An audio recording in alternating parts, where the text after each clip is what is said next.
As you may or may not have picked up by now, I'm a Brooklyn gal, y'all. And it's where I was made, it's where I'm raising my family, and where my home is. But Brooklyn isn't where I'm from. I was born in Texas, Houston to be exact. And Texas ain't even where I'm from. My roots are in the Lowcountry of South Carolina.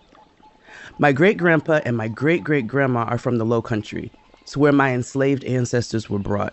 So my connection to this land and these people runs deep, deep, deep. Knowing my peoples, though, ingenious, powerful, and talented as they are, it didn't surprise me one bit to find out that people in the Lowcountry, with roots similar to my own, were the ones at the forefront of a movement to reintroduce two very special ancient grains to the world. I'm talking about fonio. It has a lot of history and mysticism almost kind of behind it. Some cultures call it the seed of the universe. The most important grain you've probably never heard of, and the other being America's former king crop. If you're a chef, you want to cook with the Carolina Gold. The granddaddy of all American rice. To find out what these ancient grains have to teach us about the present and future, we don't have to go too far. But please, listen to me when I say put on your poncho, douse yourself in bug spray, I'm serious, and pull on your galoshes. Honey, we're going to the heart of the Lowcountry.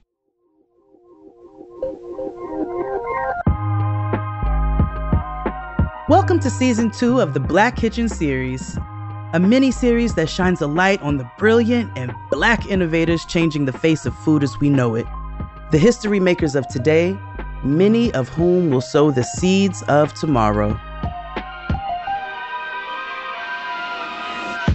I'm Chef Jade Verrett, aka Jade of all Jades, and I'll be your guide on this road trip across America as we go in search of the Black chefs, distillers, healers, historians, and ancient grains whose stories deserve to be told.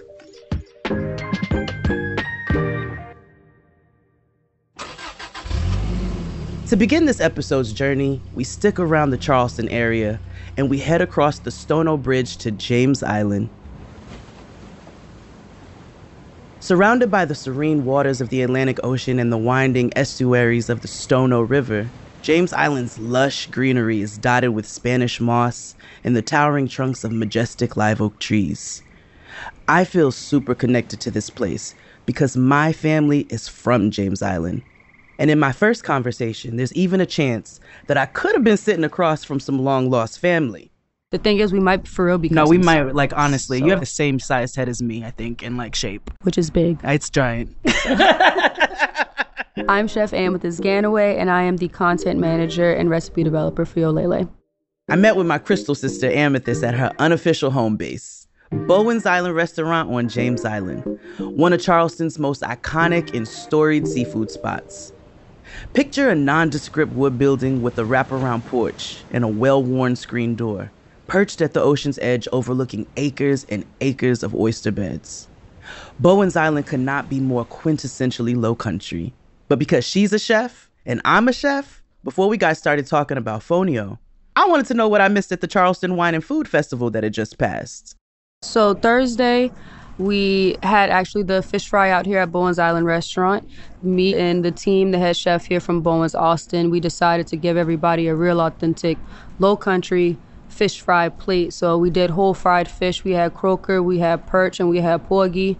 And then we did a little red rice. We did some slaw. There goes that Lowcountry accent. Yeah, we did a little slaw. We did some good cornbread.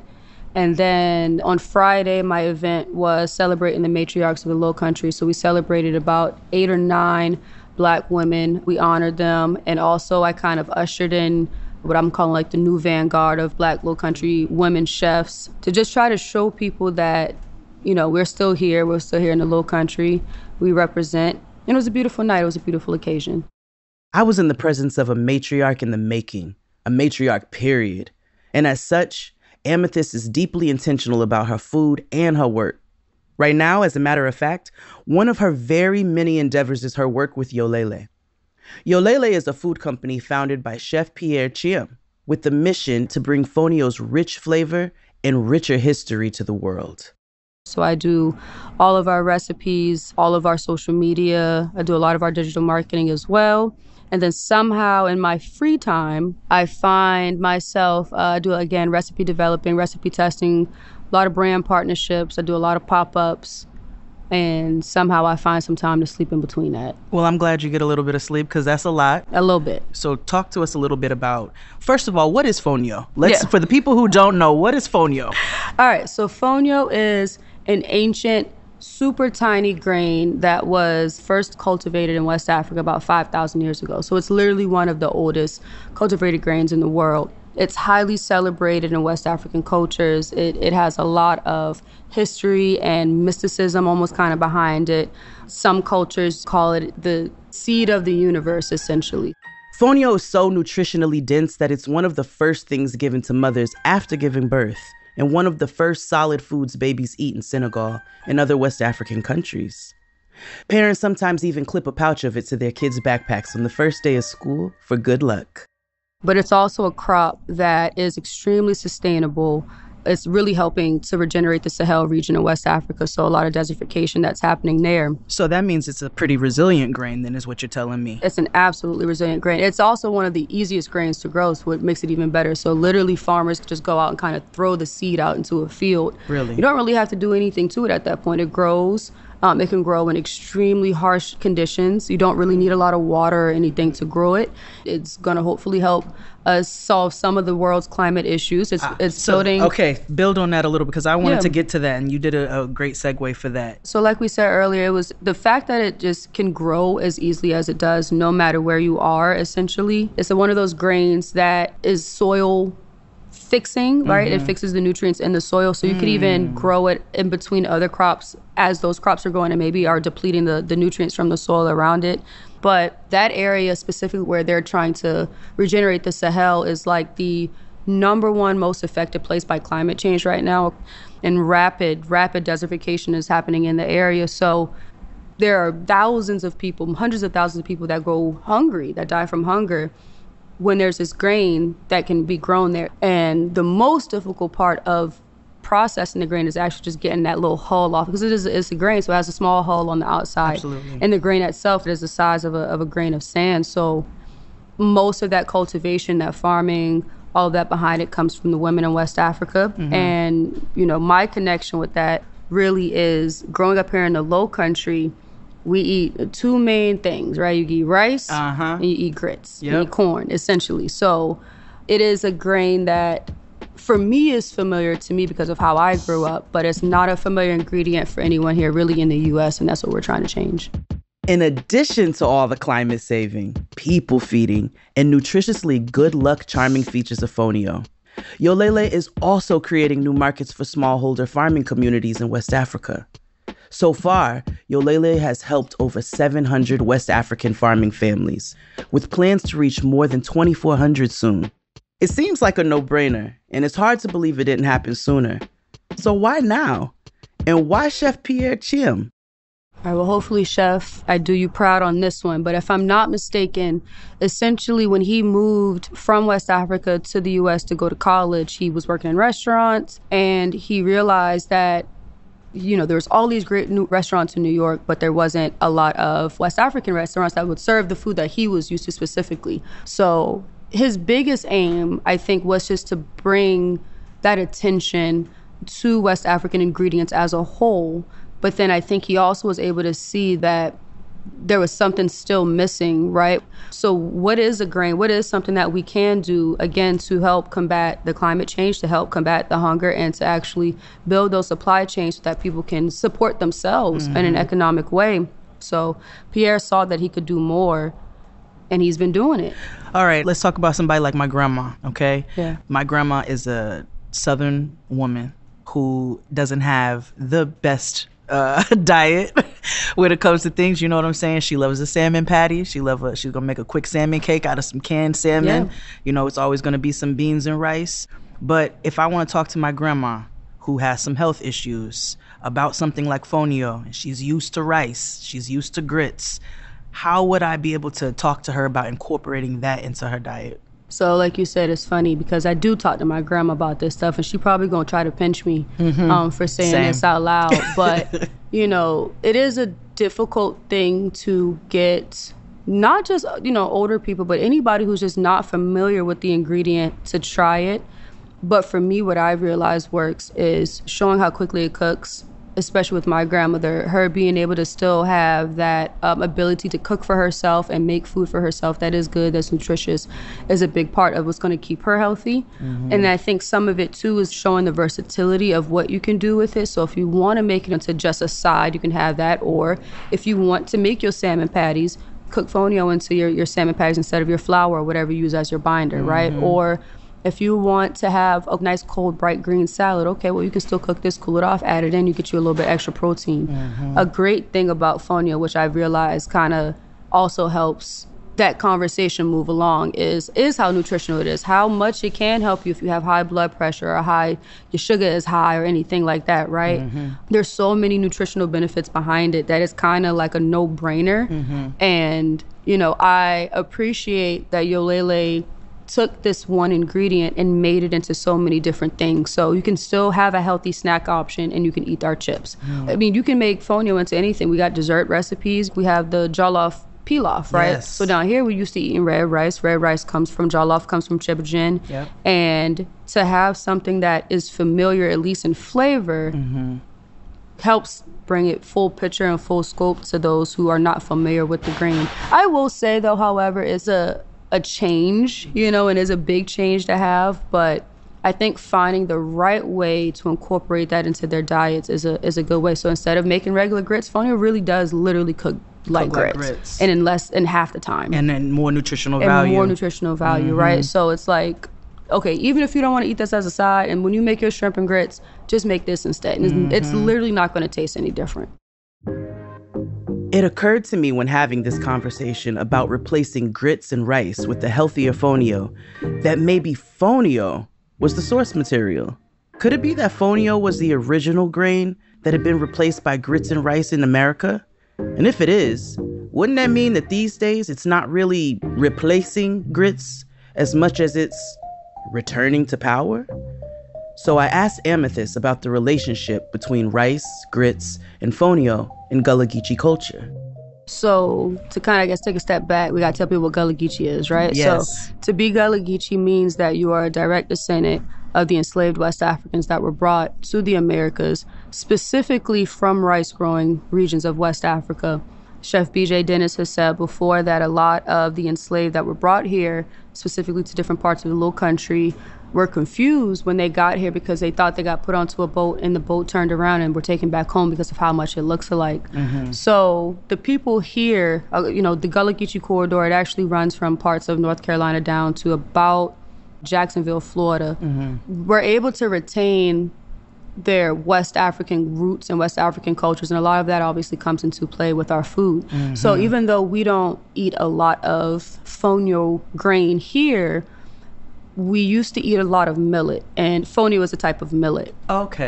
So there is that connection there, but I think the disconnect happened because, again, those people were brought here to specifically grow rice, and that became the leading cash crop for Charleston, for the colonies, essentially. Very So much so. there was a lot of those ingredients that got removed or taken away from us, and rice became the main thing. And then corn came along, and corn was cheaper to be able to get. So, Right. Yeah. So what do you think is causing the resurgence of farming traditional West African grains, such as fonio? I think that Black food, West African food is so quote unquote unknown to the mainstream audience that people kind of don't think it's as good or as worthy or whatever, but then you find out about fonio, you find out about how nutritious it is, how good it is, how easy it is to cook. And I think that's starting to change people's minds and the way that they see our food. Okay. Because you and I both live in the same world where we have seen things like couscous and quinoa just take off in certain cultural environments, right? You can go to stores and they're going to turn it into chips and crackers and snacks and all kinds of things. Yeah.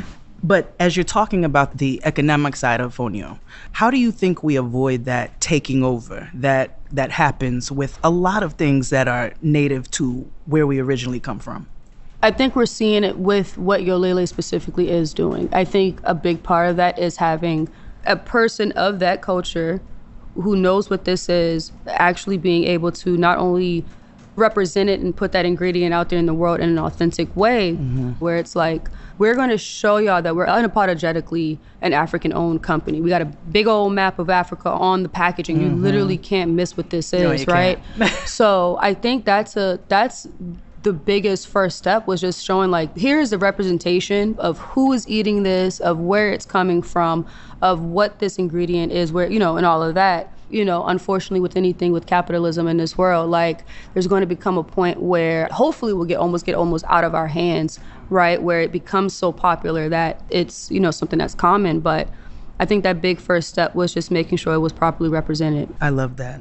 So you take that education, you were able to apply it to somebody like your grandmother, which I'm going to go back and do the same thing.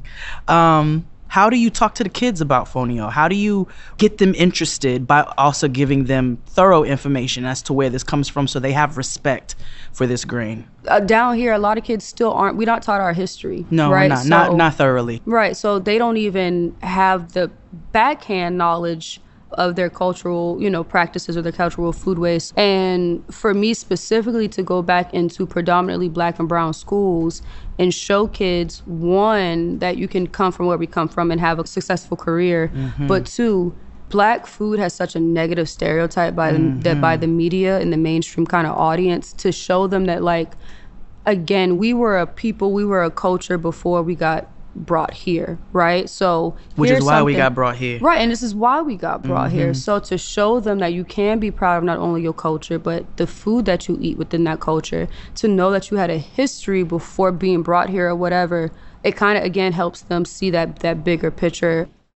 I love that through this grain, we can teach our children to be proud of our culture and our food. But what with the capitalism of it all, I was wondering how to make sure the message and culture behind fonio doesn't get whitewashed as it becomes more popular, to the point where we find ourselves losing touch with the history again. Again, from the jump, you have the people who know what this is representing it, right? Like, there can't be any disconnect from what it is. The experts are here to tell you what it is. So I think that's one way you can combat that. But I also think that it's almost kind of weird, because you almost want it to take off so much that it is so mainstream that people can just go to Walmart and go pick it up, or wherever, right? Anybody can go grab it. But I think the biggest thing is just making sure that they understand what it is, what it does. And again, at least on our packaging, like, we put all that information on there. Again, you're not going to walk by in the store. I've literally never seen another packaging or anything that actually has an entire map of Africa, the continent, that tells you, literally shows you where it's grown at. On the back of the packaging, it tells you the whole story about what this ingredient is. And being able to use like social media or do things like this interview, right, to bring that awareness while it's still growing, I think is important.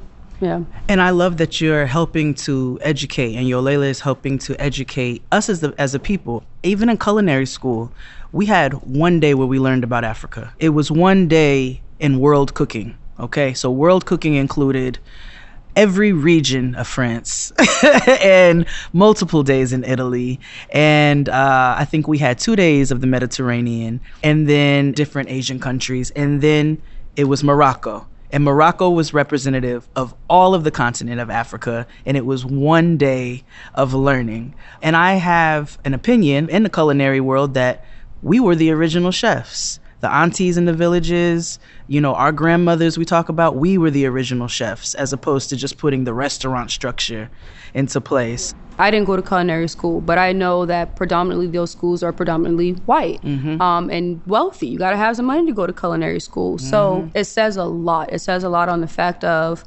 obviously how disrespected, you know, our foodways have been for so long. But to also finally have people recognize that our foodways deserve to be on that same platform as French cuisine. I always tell people, I never knew my grandmama was making a roux, or that she was cutting a brunoise, or, you know, or chiffonade. Making a mirepoix, or chiffonade and collard greens, right? I always thought that's gravy, right? You're just making gravy. But Same. so like our food is what we have still, not only those techniques, but like you look at black pot cooking and you look at these different ingredients and all these things, and it's like you said, like not only are we the originators of what American cuisine is, but those traditions that are West African or are African are just as unique, just as special, just as difficult to create as anything else is. And they deserve, just like their ingredients, to be put on that same platform and celebrated and recognized.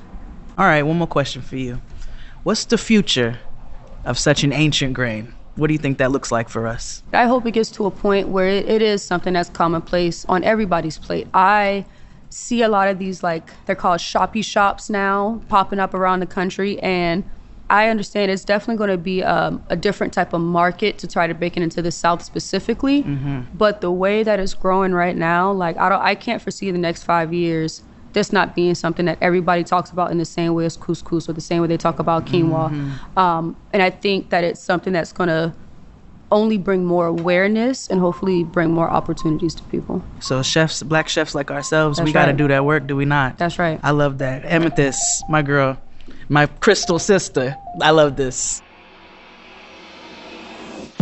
I left James Island with a full heart, in part because I felt so connected to my family, my ancestors, but even more so because I felt connected to my culture that existed before slavery. Imagine, this tiny little grain called fonio carries within it a story of pride, resiliency, and reclamation. And speaking of story, our exploration into ancient grains from the diaspora continued 90 miles south at a rice farm outside of Hardeeville, South Carolina, where I may have even summoned my cultivating ancestors. You hear me talking like I grow rice? Yeah. Before a few minutes, I'll have you growing rice. Listen, long as I don't have to see no snakes, I want to try. Yeah, that's right. That's right. And these things, I never feel bad about any of these things. Alligators. We got timber rattlers around here. We got diamondback rattlers. We got cottonmouth moccasin, and we got copperhead.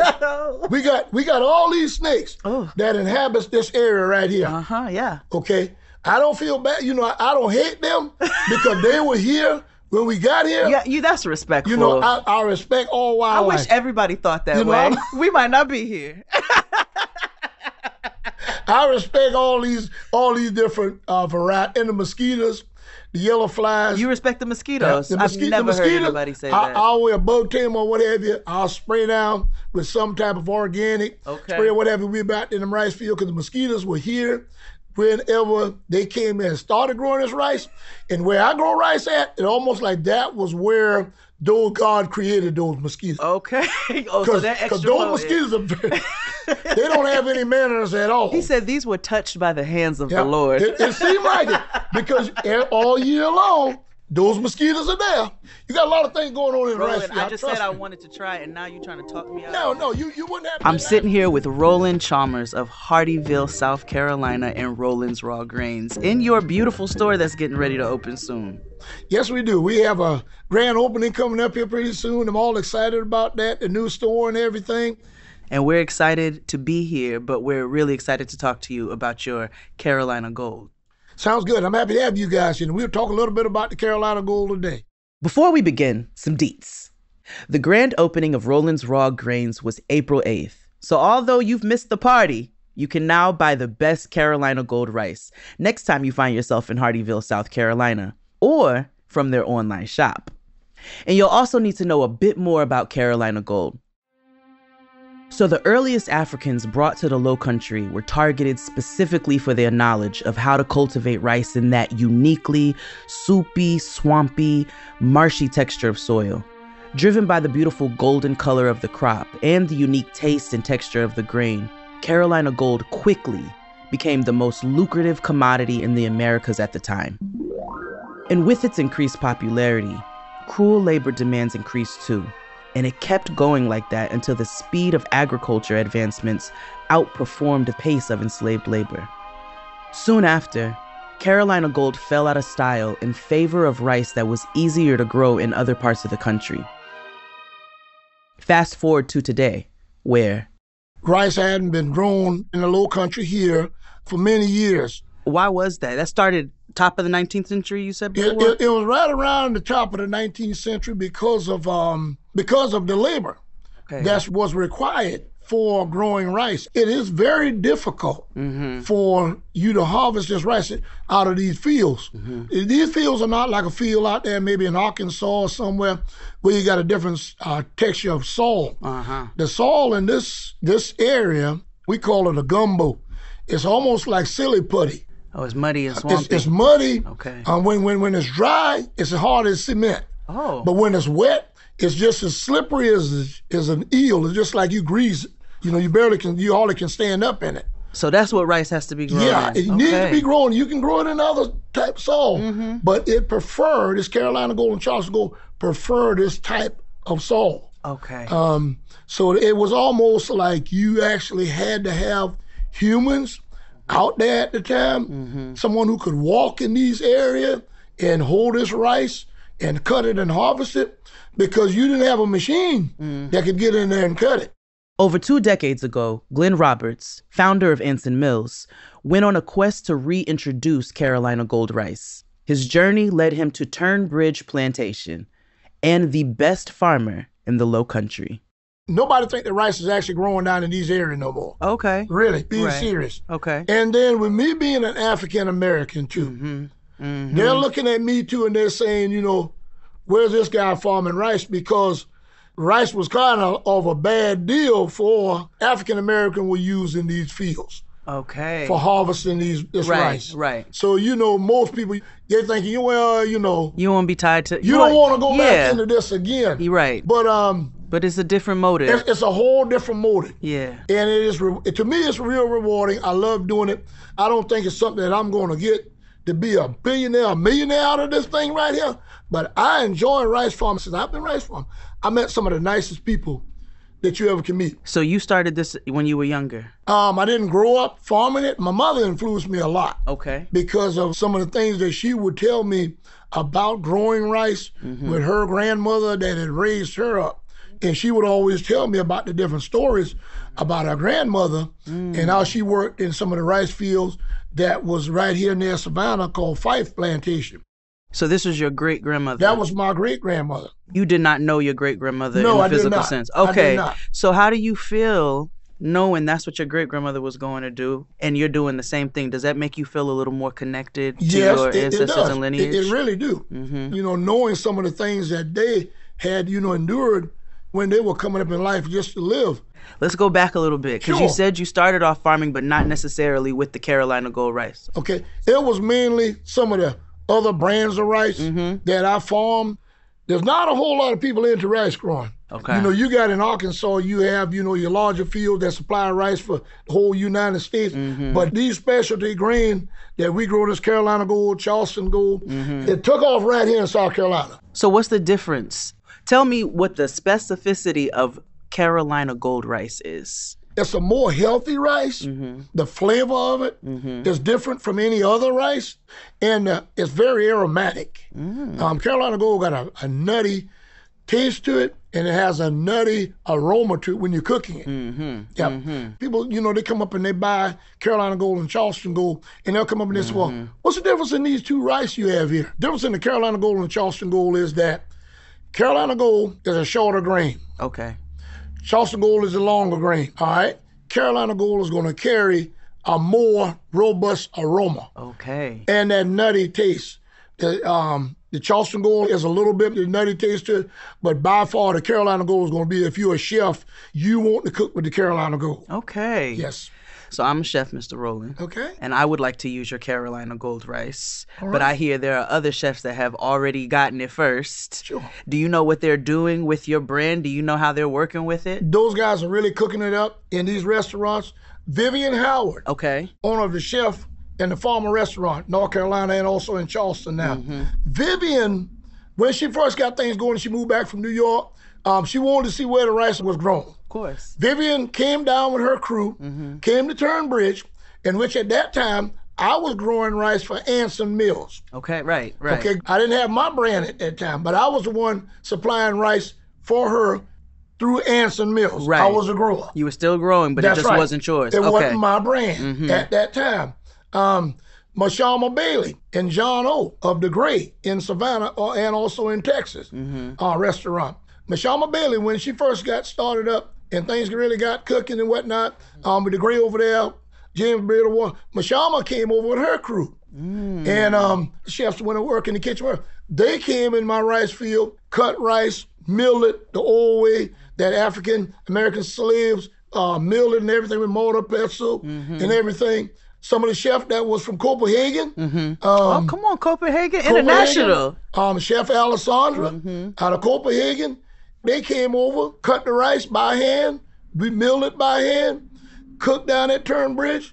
Wow. So I've had a connection with a lot of different chefs. Chef B.J. Dennis. Oh yeah, I know Chef B.J. Yeah, Chef Modu out of West Africa. Wow. Gambia. All of these guys. Not to create no enemies, but what was your favorite dish that you had made with your own product? The most favorite dish that I ate with my own product was a dessert dish that Chef Modu and I created last year for the Sea-Week. That's a big outdoor event. It happens every year in Charleston, South Carolina. Sea-Week. Sea-Week. Okay. 50, 60,000 people pushed through there in 3 days.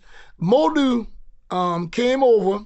We created a dish with raw peanuts and Carolina Gold rice. Two things that we right. we brought. And what happened here, my mom would always tell me about, they ate this stuff called clabber.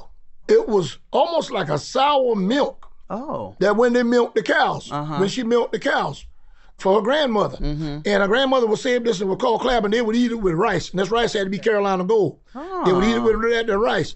But what Modu did, he made up a dessert made from raw peanuts and that soured milk and some sugar out of that rice. Wow. And we introduced that at Seaweed on stage.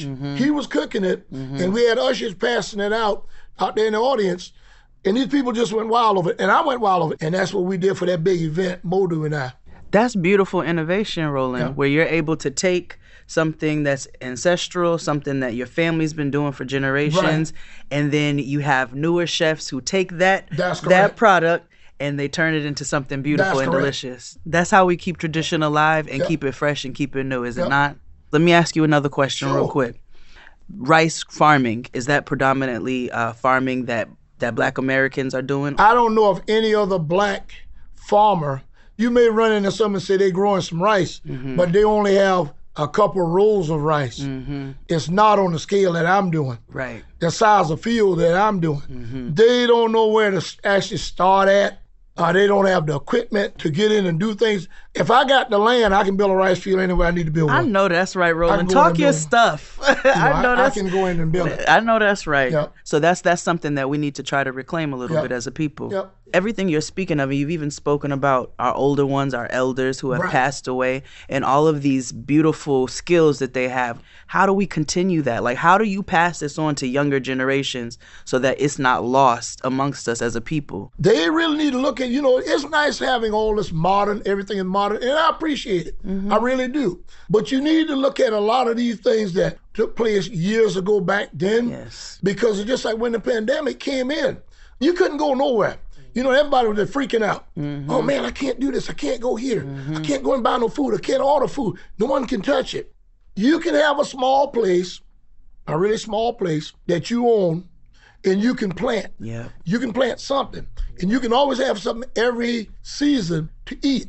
It may not be exactly what you want, or you can tailor it to your liking. And it's simple. And more than likely, you'll always have more than you can use for yourself and your family.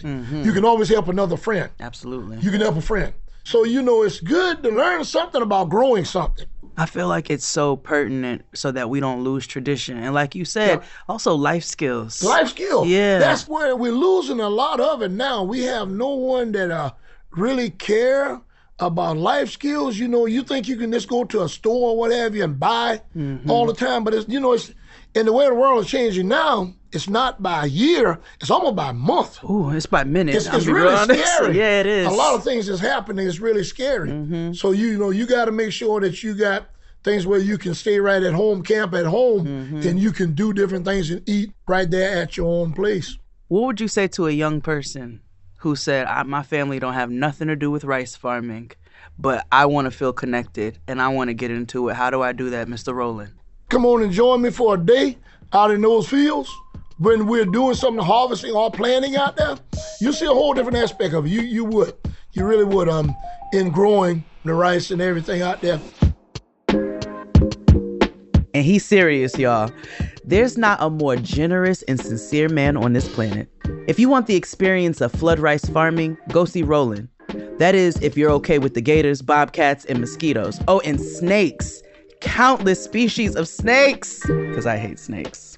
Thank you, Mr. Rollen. Thank you, too. All right. For y'all, you guys coming here today. Oh, for you sharing. Your energy is beautiful. I love it. It really is. It's a pleasure. All right. One more thing before we go. You know it's postcard time, and I sent you one from James Island and Hardeeville. Dear friend, sweetheart, travel buddy. I never doubted our friend Rollen for a second, but now that I've tried it for myself, I can tell you that his Carolina Gold is every bit as flavorful, nutty, and full-bodied and fresh as he says. I'm spoiled for all of the rice at this point, and when it comes to the fonio of it all, the number of times I've now encountered Yolélé's fonio chips in the wild tells me its ascent to the top is well underway. I love to see my people win, because when we win, we all win. And for all the reasons why these ancient grains are so amazing, to me, the truly powerful parts are operating just beneath the delicious surface. Like, what's obvious about fonio is that it's delicious, nutritious, and profitable. But what's important is that it could feed lots of people cheaply while helping to restore our planet. What's obvious about Carolina Gold is that it tastes incredible. But what's important is that it's a permanent homage to the history and craft of Lowcountry cooking. What's important is that by sharing his love of Carolina Gold, Rollen is also sharing his passion for growing and farming and developing a relationship with the environment, which is on its own a tool for liberation. Small grains from the past with massive implications for the future indeed. Anywho, all this talk of growing has me giddy for our next stop, where a couple of vegans are going to do their very best to convince me of their plant-based ways. See you next week. Peace and blessings. XOXO, Jade of all Jades. P.S. Listen to the bonus track of me at the rice farm talking more with Rollen and trying to avoid the reptilians.